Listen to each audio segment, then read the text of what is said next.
Hello बच्चों, चलो आज नेक्स्ट क्लास करते हैं। कल का फर्स्ट लेक्चर देख लेना, उसके बाद नेक्स्ट लेक्चर देखते हैं। आज इसमें क्या पढ़ना है? नेक्स्ट में पढ़ना है कंपोजिट नंबर और फंडामेंटल थ्योरी ऑफ अर्थमेटिक्स। तो पहले हम समझते हैं कंपोजिट नंबर क्या होता है। तो देखो, कंपोजिट नंबर जो होता है ये क्या कहता है? A whole number that can be divided by number other than one और इट्स सेल्फ। वन और इट्स सेल्फ को छोड़कर यदि वो अदर नंबर से डिवाइड होता है तो उसे हम क्या कहते हैं? Composite number. तुम पढ़े होगे प्राइम नंबर क्या होता है। बेसिकली देखो, प्राइम नंबर बताते हैं क्या होता है। प्राइम नंबर क्या होता है? ये जो डिविजिबल होता है prime number, it is divisible by one और इट्स सेल्फ। और इट्स सेल्फ ये क्या कहलाता है? Prime number. और उसे संख्या जो वन और खुद से डिवाइड हो उसे हम क्या कहते हैं? Prime number. तो सर एग्जाम्पल इसमें देखते हैं। प्राइम नंबर का एग्जाम्पल क्या हो जाएगा बच्चों? 2, 3, 5, 7, 11, 13, 17, 19। जैसे देखो, 2 का देखते हैं तो 2 को हम किससे डिवाइड हो रहा है? 1 से होगा और खुद से हो रहा है। उसी तरह 3 किससे हो रहा है? 1 से हो रहा है और खुद 3 से हो रहा है। उसी तरह और देखो 5 1 से हो रहा है और 5। उसी तरह 19 देखते हैं, 19 भी 1 और खुद 19 से डिवाइड हो रहा है, 1 और खुद अपनी संख्या से।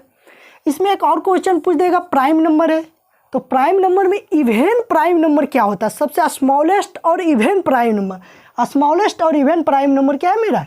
2। ठीक है, तो पढ़ना क्या है मेरा? Composite number. प्राइम नंबर समझ में आ गया होगा। प्राइम नंबर क्या होता है? और उसी संख्या जो 1 और खुद से डिवाइड हो, मीन्स 1 और इट्स सेल्फ से डिवाइड हो, उसे हम क्या कहते हैं? ये प्राइम नंबर है। ठीक है, एग्जाम्पल 2, 3, 5, 7, 11, 13, 17 एंड 19। इसमें देख रहे हैं 2 जो कि डिविजिबल हो रहा है 1 और 2 से। ठीक है, मतलब 1 और इट्स सेल्फ। उसी के बेसिस जो कंपोजिट नंबर क्या कहता है, ये तो प्राइम नंबर समझ में आ रहा होगा। जो कंपोजिट नंबर क्या कह रहा है? कंपोजिट नंबर ये कहता है बच्चों कि 1 और इट्स सेल्फ से तो डिवाइड होता ही है, लेकिन एक अदर नंबर से और डिवाइड हो तो उसे हम क्या कहते हैं? Composite number. मतलब ये क्या कहना चाह रहा है? 1 और इट्स सेल्फ को छोड़कर अदर नंबर से भी डिवाइड हो, मतलब 1 और इट्स सेल्फ को छोड़कर उसका अदर फैक्टर भी हो तो हम उसे क्या कहेंगे? Composite number. जैसे एग्जाम्पल देखते हैं बच्चों। एग्जाम्पल क्या लेते हैं? देखो एग्जाम्पल 9 का देखते हैं बच्चों। 9 का देखते हैं, इसका यदि 2 से अधिक फैक्टर हो, समझ रहा, 1 और इट्स सेल्फ को छोड़कर उससे एक ज़्यादा फैक्टर हो तो उसे हम कहते हैं कंपोजिट नंबर। वही बात लिखा हुआ क्या? A whole number that can be divided by number other than 1 और इट्स सेल्फ। मतलब 1 और इट्स सेल्फ को छोड़कर अदर नंबर से डिवाइड हो तो उसे हम कहते हैं कंपोजिट नंबर। जैसे एग्जाम्पल 9 का देखते हैं। 9 के एग्जाम्पल में देखेंगे ये किससे डिविजिबल हो रहा है? 1 से डिविजिबल हो रहा है और इट्स सेल्फ से 9 से भी डिविजिबल हो रहा है।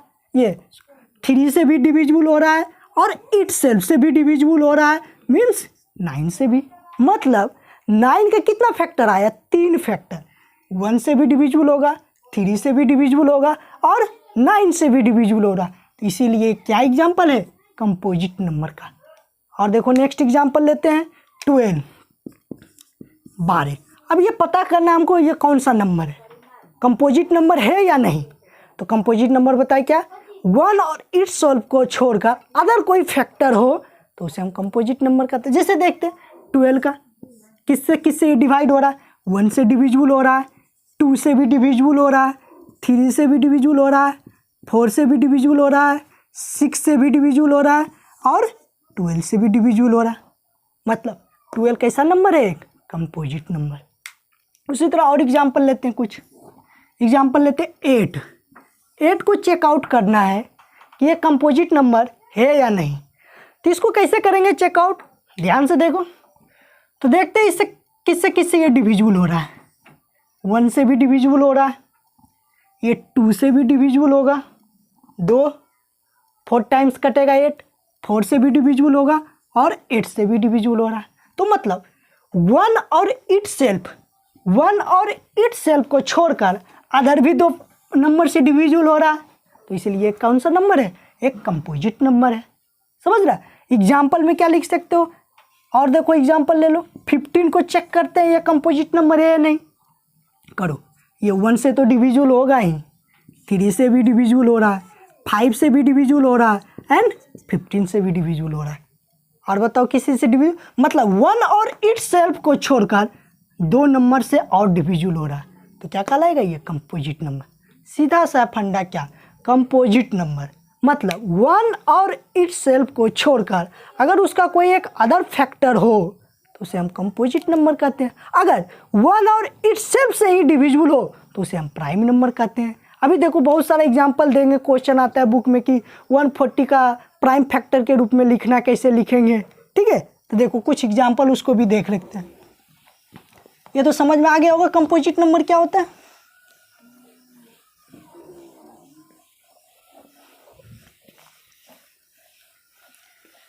अब देखो नेक्स्ट इसमें क्या है, एक थ्योरी लिखे हैं, उसी कंपोजिट नंबर के ही बेसिस पर ये थ्योरी है। क्या कहता है ये, इसके बारे में समझते हैं। ये क्या है, fundamental theorem of arithmetics. Fundamental theorem इसको पढ़ना है, इसे क्वेश्चन भी करेंगे, ठीक है। इसके बेसिस पर क्वेश्चन भी पूछ देता है 3 नंबर 4 मार्क्स में।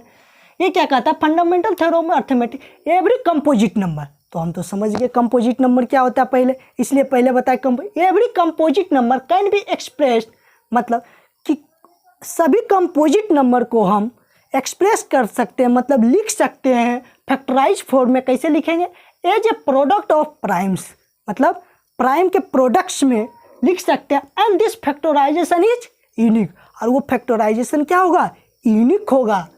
And apart from the order in which prime factor occurs.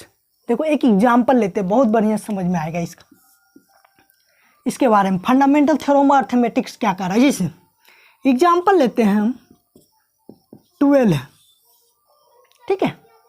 12 का एग्जाम्पल लेते हैं, तो 12 से देखो 7 8 में पढ़ा, 2 6 टाइम्स, 2 3 टाइम्स, ठीक है। तो 12 का फैक्टर कितना आया, 12 का प्राइम फैक्टर कौन कौन हुआ, प्राइम फैक्टर। प्राइम फैक्टर क्या हुआ, 2 इंटू 2 इंटू 3, ठीक है, ये प्राइम फैक्टर हुआ। अब उसी बात को समझते हैं, एवरी कंपोजिट नंबर, पहले तो समझ लिया हाँ 12 एक कंपोजिट नंबर है, can be expressed as a factorise form, factorise form में एक्सप्रेस कर दिया प्राइम नंबर में। And this factorisation is unique, इसका मतलब समझो, ये जो फैक्टराइजेशन है यूनिक होगा। मतलब क्या यूनिक होगा, ये जो फैक्टराइजेशन है मतलब 2 टू पावर स्क्वायर इंटू 3, ये सिर्फ ओनली 12 नंबर के लिए ही वैलिड है और किसी नंबर के लिए वैलिड है ही नहीं। जैसे एग्जांपल तुम कह दोगे सर ये 6 के लिए भी वैलिड होगा, नहीं, 6 के लिए क्या होगा 3 इंटू 2 ही सिर्फ। तो मतलब वही कह रहा है, and this factorisation is unique, वो जो फैक्टराइजेशन होगा वो उसी नंबर के लिए होगा, यूनिक होगा। तो बोलो 12 का जो ये फैक्टराइजेशन हम निकाले हैं ये यूनिक है ना इस नंबर के लिए, और किसी नंबर के लिए वैलिड होगा ये फैक्टराइजेशन, कभी नहीं होगा, इसलिए वो लिखा है इज यूनिक। एंड और क्या कहता, apart from the order, apart from the order in which prime factorisation occur, prime factorisation occur करता है। अपार्ट मतलब क्या कह रहा है, यदि हम इसको 3 इंटू 2 इंटू 2 भी लिख दे किसी तरह की परेशानी नहीं है, वही चीज़ लिखा है। क्या है, अपार्ट फ्रॉम द ऑर्डर, मतलब किसी भी ऑर्डर में लिखे इन बीच प्राइम फैक्टर अकर, जो प्राइम फैक्टर आया है मेरा उसको हम किसी भी ऑर्डर में लिखे कोई परेशानी नहीं है। जैसे इसको जो लिखे हैं हम क्या है 2 का स्क्वायर, मतलब इसको 3 इंटू 2 के स्क्वायर भी लिख सकते हैं, कोई परेशानी नहीं, ठीक है। वही कर apart from the order in which the prime factor is occur. समझ, ये तो समझ में आ गया होगा सबको फंडामेंटल थ्योरम ऑफ अर्थमेटिक्स। देखो इस पर क्वेश्चन क्या कहता है,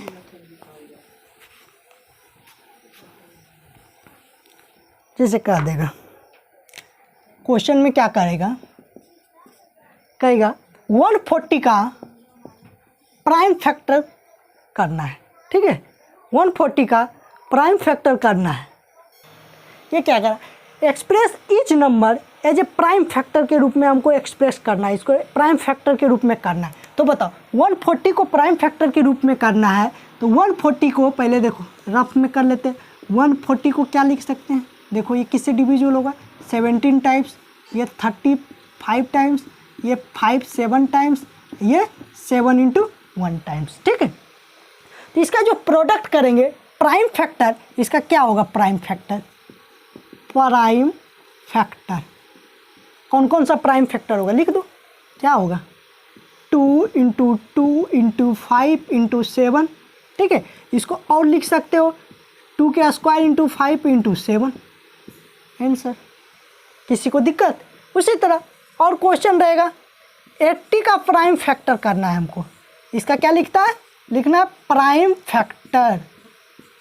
80 का प्राइम फैक्टर क्या होगा, 80 को करो 2 से 40 टाइम्स, 2 से 20 टाइम्स, 2 से 10 टाइम्स, 2 से 5 टाइम्स। तो बताओ कितना 2 है, 1 2 3 4 4 टाइम्स, 1 2 3 4 × 5। तो बताओ इसको और भी लिख सकते हैं 2 to the power 4 × 5। और बताओ और क्वेश्चन क्या रह सकता है, प्राइम फैक्टर के ही रूप में हमें अभी लिखना है। जैसे और देखो क्वेश्चन दे रहे हैं, क्वेश्चन क्या है 5005 को लिखना है प्राइम फैक्टर के रूप में। ठीक है, देखो 5005 को कैसे लिखेंगे, बोलो ये 5 से डिविजिबल हो जाएगा, 5 × 001, ये किससे डिविजिबल होगा देखते हैं, 11 से ये डिविजिबल हो जाएगा, 11 में 99 बचा कितना,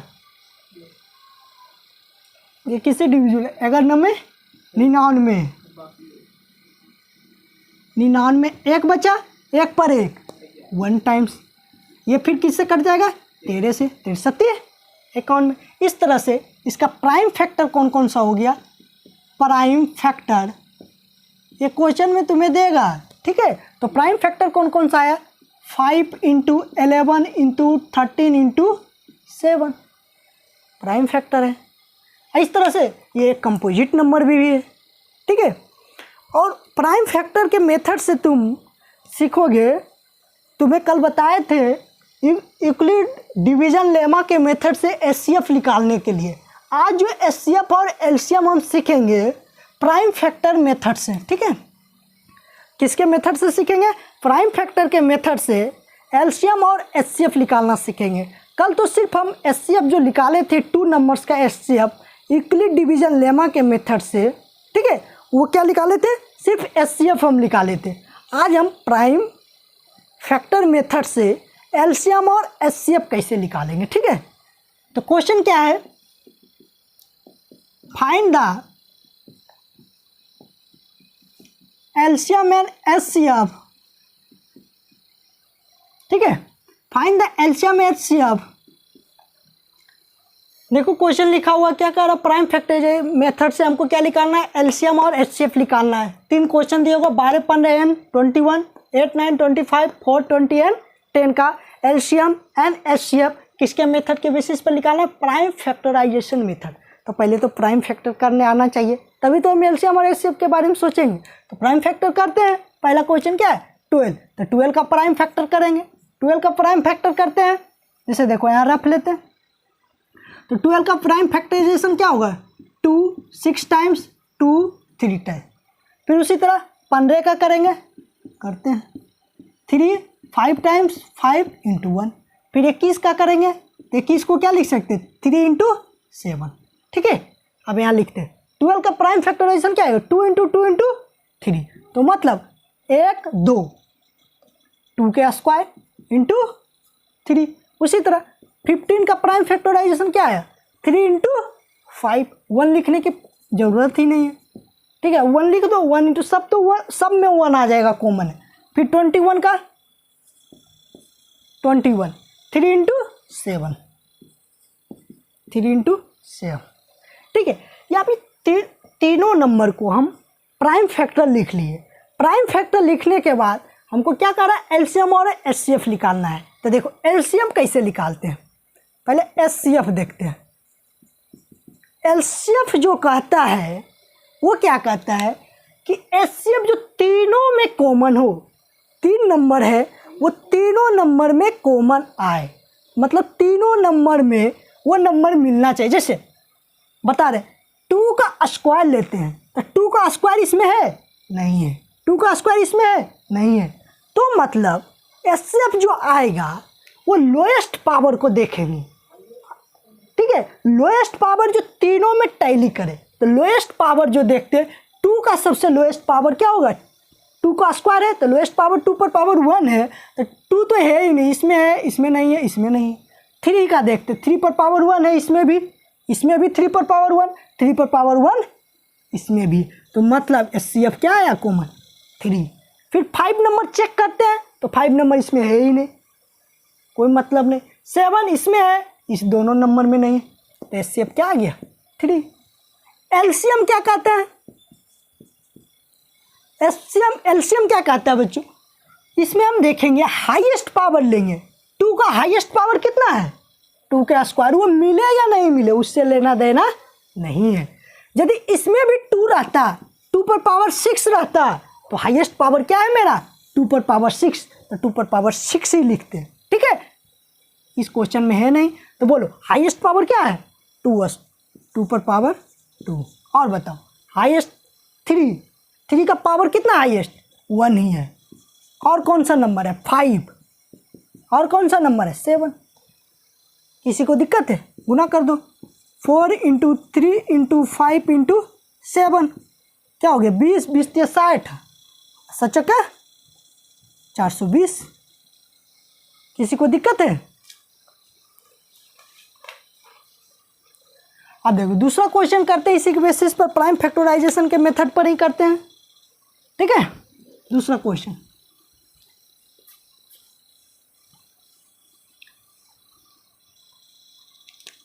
दूसरा क्या है 8, 9 एंड 25 का करना है।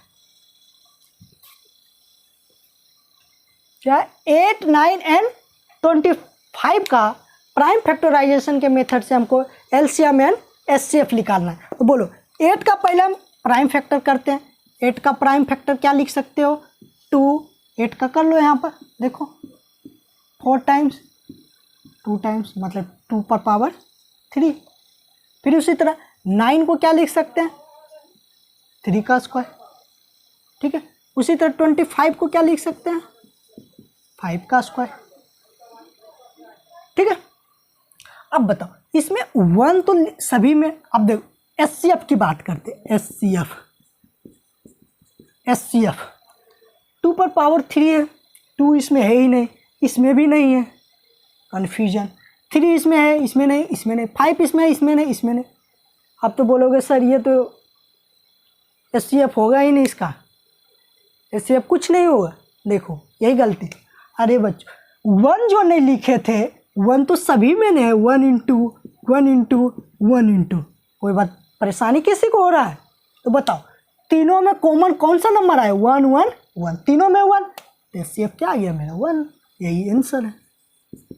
बताओ एलसीएम निकालना है। हाईएस्ट पावर देखो 2 का हाईएस्ट पावर 2 पर पावर 3, 3 का 3 स्क्वायर, 5 का 5 स्क्वायर, बस गुना कर दो। अब 8, 9, 25, 25 गुने 8 200 और 200 गुना 9 कितना हुआ 1800 आंसर।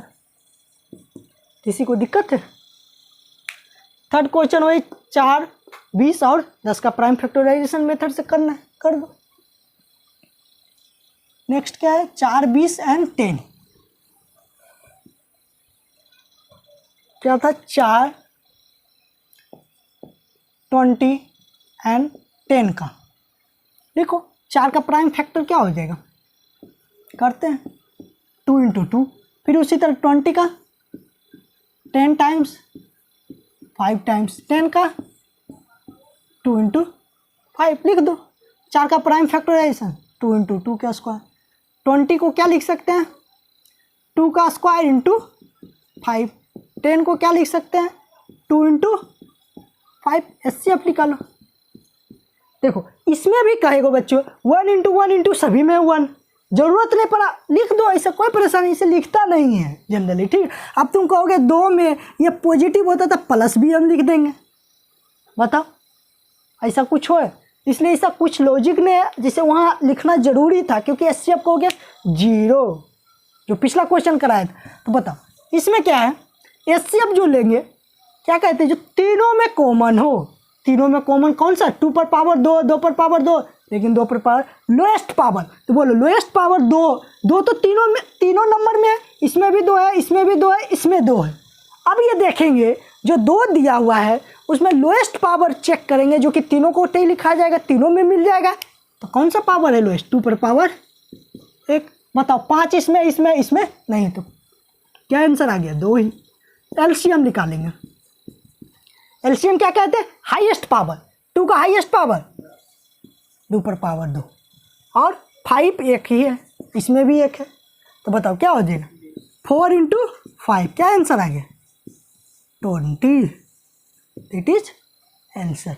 अब देखो एलसीएम एचसीएफ पर ही एक हम थोड़ा सा इसमें, जब एलसीएम एचसीएफ ले ही लिए हैं, इसी में क्वेश्चन पर आगे होगा क्वेश्चन बुक में, उसको थ्योरी हम थोड़ा बता देते हैं, फिर क्वेश्चन लेके क्लियर करेंगे, ठीक है। प्राइम फैक्टराइजेशन मेथड से हमको उम्मीद है समझ में आ गया होगा बच्चों। अब इसमें क्या करेंगे, 2 नंबर के लिए एक हम कॉन्सेप्ट बता रहे हैं, ओनली फॉर 2 नंबर्स के लिए।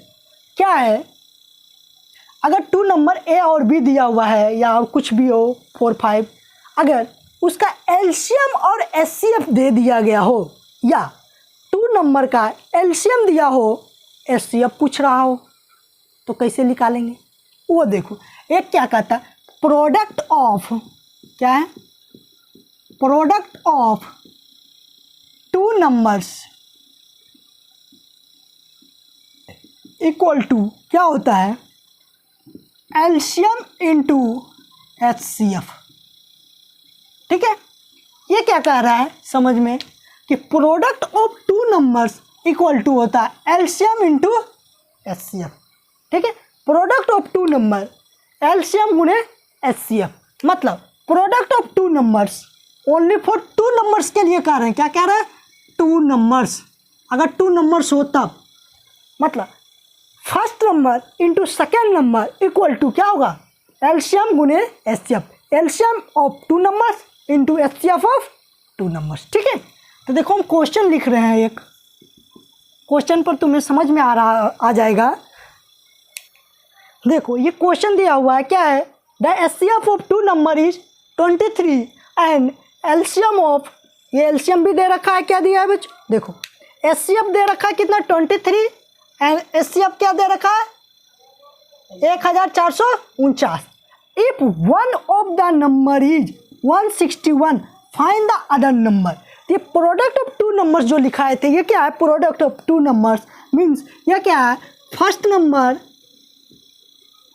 या 1 नंबर इंटू सेकेंड नंबर का दो, वही प्रोडक्ट ऑफ 2 नंबर्स है।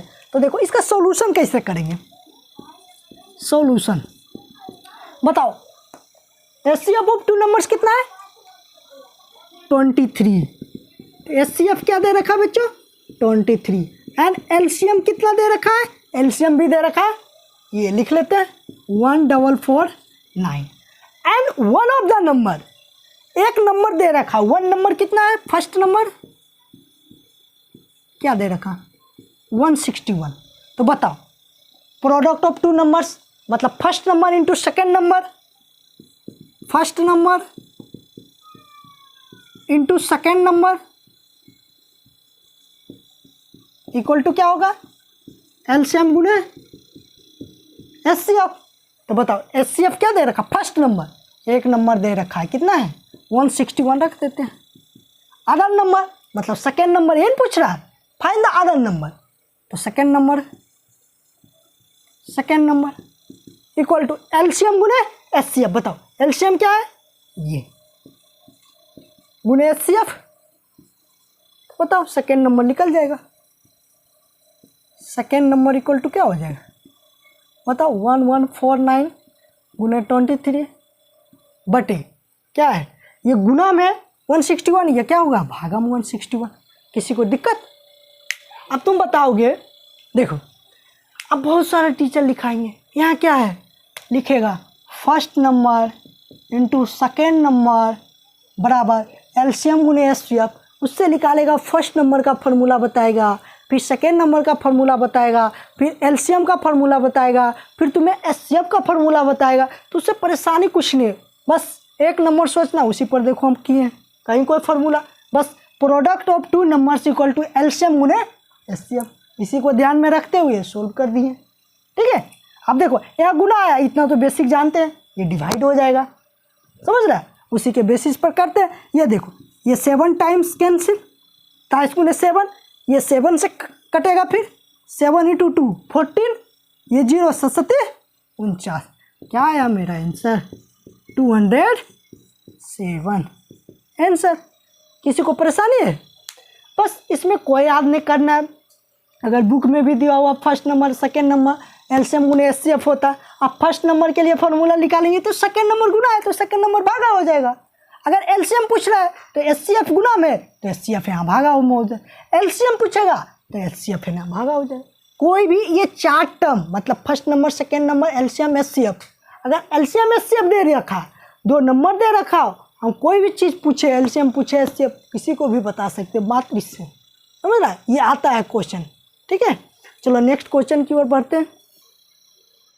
देखो नेक्स्ट क्वेश्चन क्या है, गिवन दैट एचसीएफ दे रखा। अब देखो क्वेश्चन पूछने का पैटर्न क्या है, 306 इंटू 657 लिखा हुआ है, तो 306 इंटू 657 जो लिखा है मतलब ये फर्स्ट नंबर है, ये क्या है सेकेंड नंबर, 2 नंबर दे रखा है, उसका एचसीएफ कितना दिया हुआ है 9। तो पूछ क्या रहा है, फाइंड एलसीएम ऑफ यही दोनों नंबर। अलग नंबर के लिए पूछ नहीं रहा है, अलग नंबर के लिए पूछता तो फिर ये क्वेश्चन ही नहीं बनता, ये क्वेश्चन ही रॉन्ग हो जाता। ठीक है, तो 306 और 657 के लिए ही एलसीएम पूछ रहा है, तो मतलब 2 नंबर दे रखा है, फर्स्ट नंबर 306 और सेकेंड एक 657 है। तो देखो सॉल्यूशन क्या करेंगे, सॉल्यूशन में क्या करेंगे, सॉल्यूशन में एचसीएफ दे रखा है कितना का, 306 इंटू 657 का एचसीएफ 9। ठीक है, पूछ रहा है एलसीएम, हम जानते हैं क्या क्या जानते हैं, first number into second number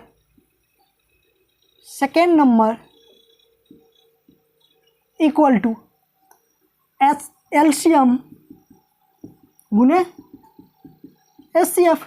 ठीक है, तुम बढ़िया से लिखना है इसनो, तो मतलब क्या एलसीएम ऑफ इतना नंबर इंटू एचसीएफ ऑफ इतना नंबर, जो भी बना तो बताओ फर्स्ट नंबर क्या दे रखा है, यहाँ देखो 306, मतलब प्रोडक्ट ऑफ 2 नंबर्स, उसी को चीज़ लिखने का तरीका अलग है। 306 ये कुछ नहीं है, लिखने का first number into second number लिखा है या प्रोडक्ट ऑफ 2 नंबर्स लिखे, वही। तो बताओ प्रोडक्ट ऑफ 2 नंबर्स 306 इंटू 657 बराबर, पूछ क्या रहा है, एलसीएम पूछ रहा है, एलसीएम पूछ रहा है ये दोनों नंबर के लिए 306 इंटू 657 की गुने एचसीएफ ऑफ ये दोनों के लिए नंबर के लिए एचसीएफ कितना है 9।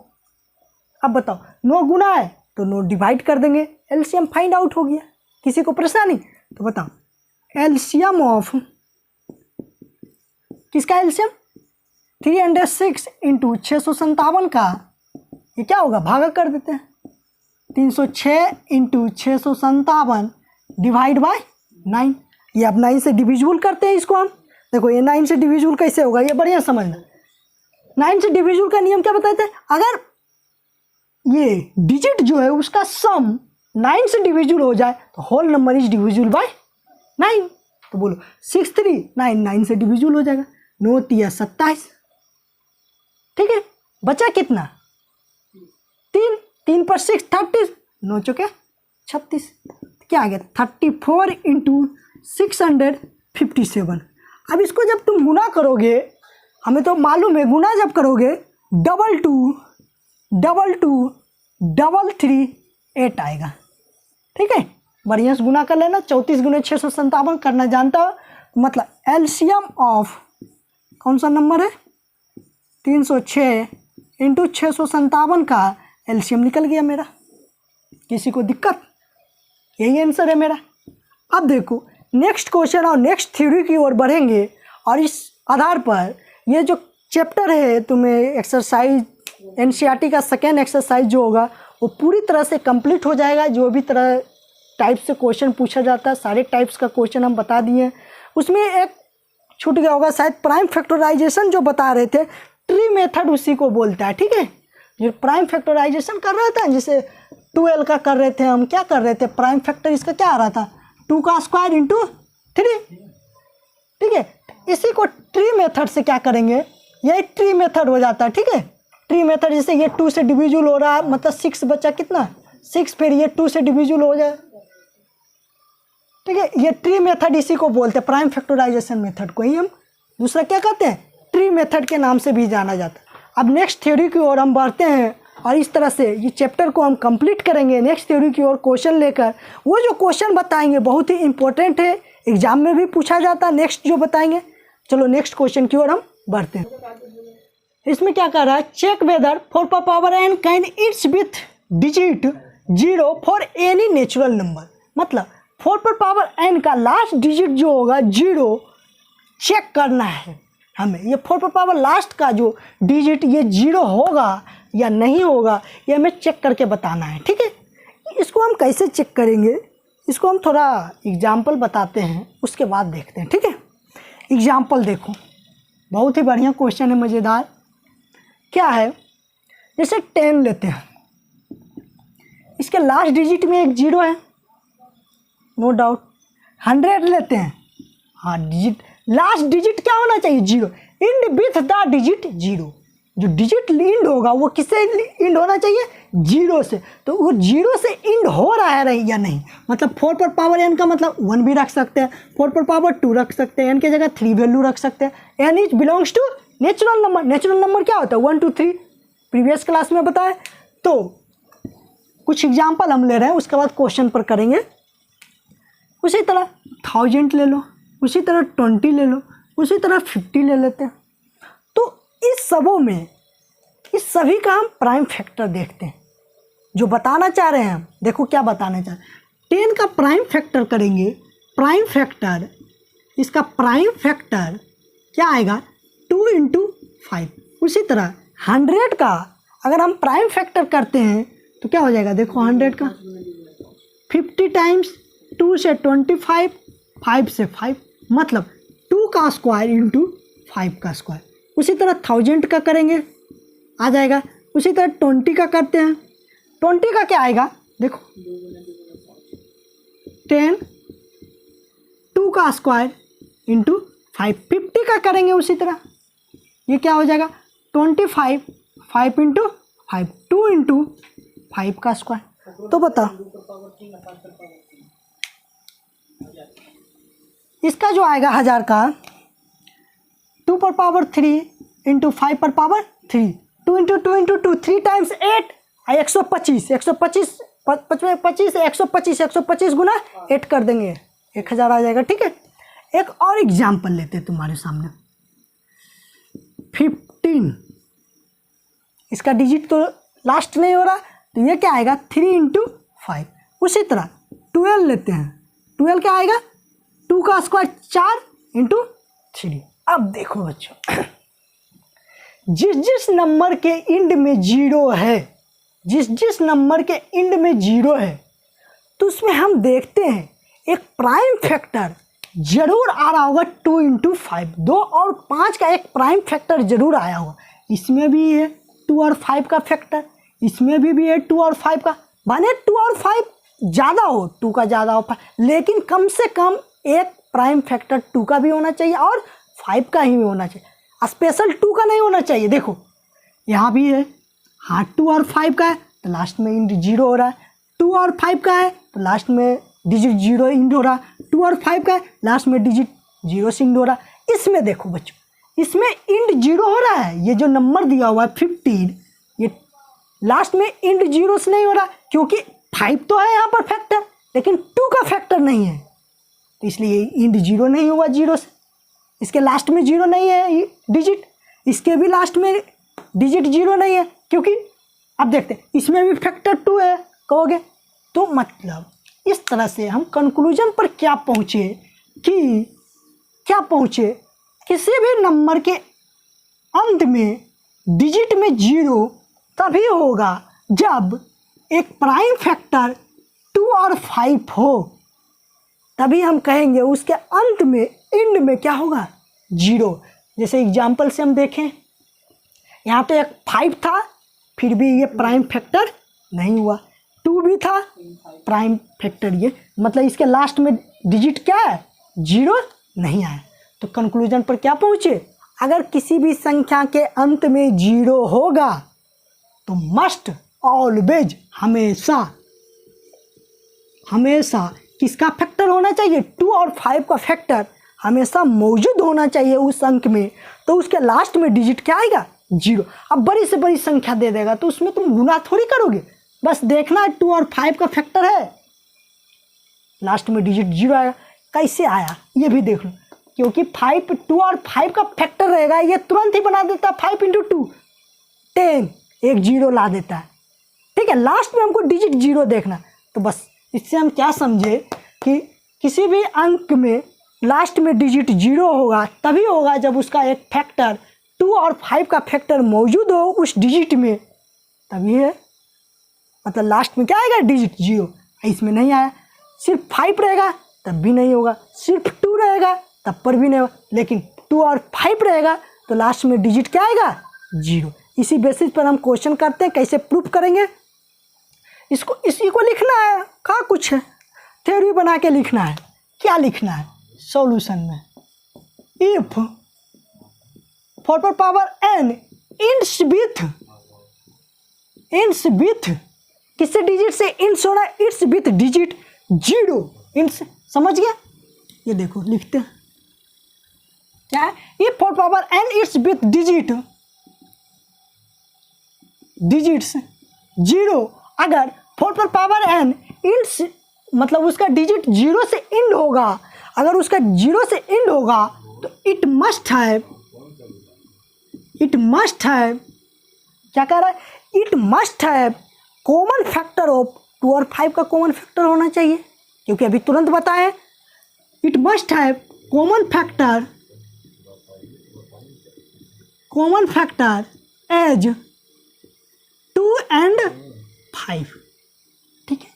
अगर 2 और 5 का कॉमन फैक्टर हो, 4n का यदि ये इंट्स डिजिट इसका 0 से करेगा बिलोंग, तो उसका एक 2 और 5 फैक्टर होना चाहिए। उसी स्टेटमेंट को हम लिखें, इसी तरह तुम्हें भी एग्जाम में लिखना होगा। बट लेकिन ऐसा नहीं होगा इसमें, वो कैसे नहीं होगा वही लिख, but only the prime factor of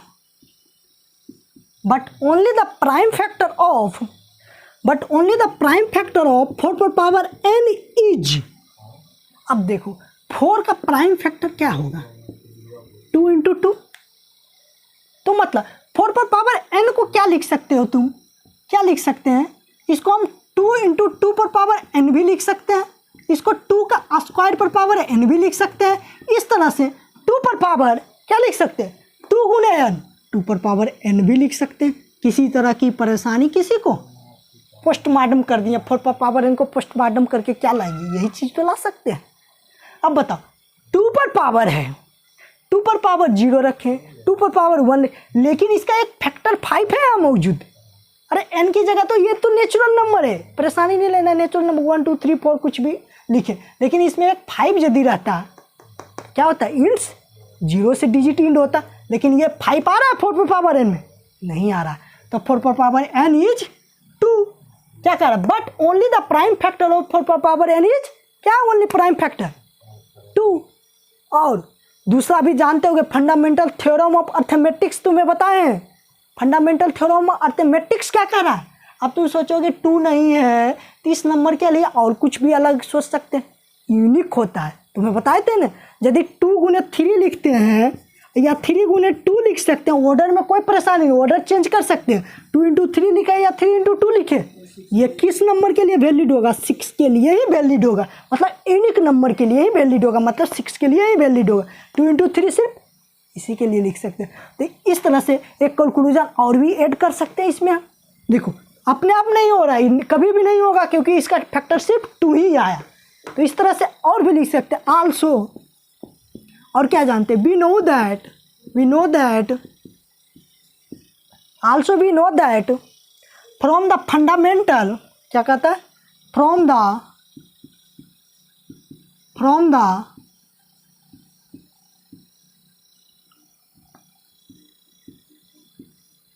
fundamental theorem of arithmetics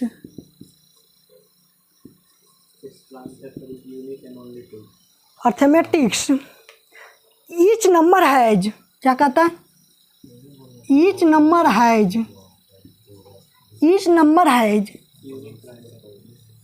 unique prime, each number है unique prime factorisation.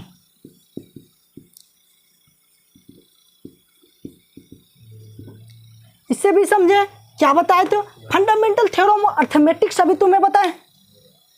Fundamental theorem of arithmetics भी क्या कहता है कि उसका जिस नंबर के लिए लेंगे उसका यूनिक प्राइम फैक्टर होगा। 6 के लिए 2 × 3, इस तरह से ईच नंबर है यूनिक प्राइम फैक्टर।